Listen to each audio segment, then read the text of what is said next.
তুমুল বৃষ্টি ও ঝড়ে সংযুক্ত আরব আমিরাতে দুবাই অচল হয়ে পড়েছে। মরুর দেশে দেখা দিয়েছে বন্যা।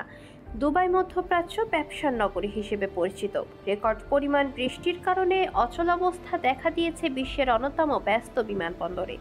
বিমানবন্দরে ফ্লাইট বিলম্ব হচ্ছে বা উড়োজাহাজ অবতরণ করতে পারছে না। বন্যার পানিতে সড়কে গাড়ি আটকা পড়ে থাকতে দেখা গেছে।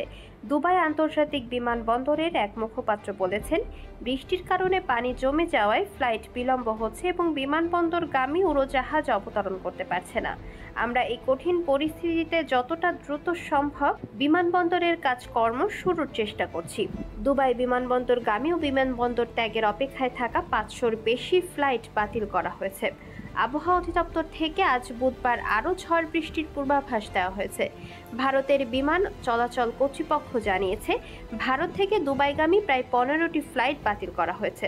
আবার দুবাই থেকে ভারতমুখী 13টি ফ্লাইট বাতিল করা হয়েছে।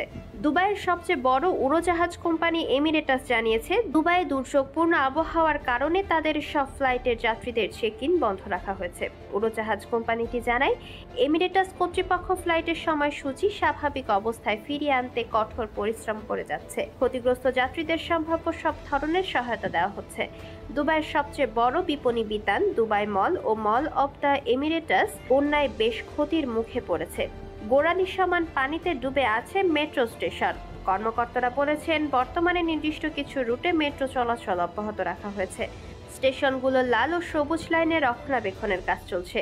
পানি আর ঝড়ের প্রভাব পড়েছে দুবাইয়ের বাইরেও।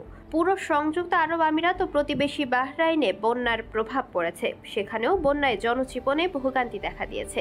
শিক্ষা প্রতিষ্ঠান বন্ধ করে দেওয়া হয়েছে। আজ আরও ঝড় ও শিলাবৃষ্টির পূর্বাভাস দেওয়া হয়েছে। এজন্য সরকারি কর্মকর্তাদের প্রয়োজনে বাসা থেকে কাজের ব্যবস্থা করা হয়েছে। ওমান হয়ে ঝড় বৃষ্টি সংযুক্ত আরব আমিরাত ও বাহরাইনে আঘাত হেনেছে। ওমানে শিশুসহ অন্তত 18 জনের মৃত্যু হয়েছে। রাষ্ট্রায়ত্ত গণমাধ্যমে জানানো হয়েছে, 1949 সালে রেকর্ড রাখার পর থেকে এবার সর্বোচ্চ বৃষ্টি হয়েছে। 1971 সালে ইউএই গঠন করার পর এটাই বৃষ্টির সর্বোচ্চ রেকর্ড। আবহাওয়া দপ্তর দেশের সব নাগরিককে সতর্ক থাকার পরামর্শ দিয়েছে। তাদের বন্যা দুর্গত ও জলাবদ্ধ এলাকা এড়িয়ে চলতে বলা হয়েছে।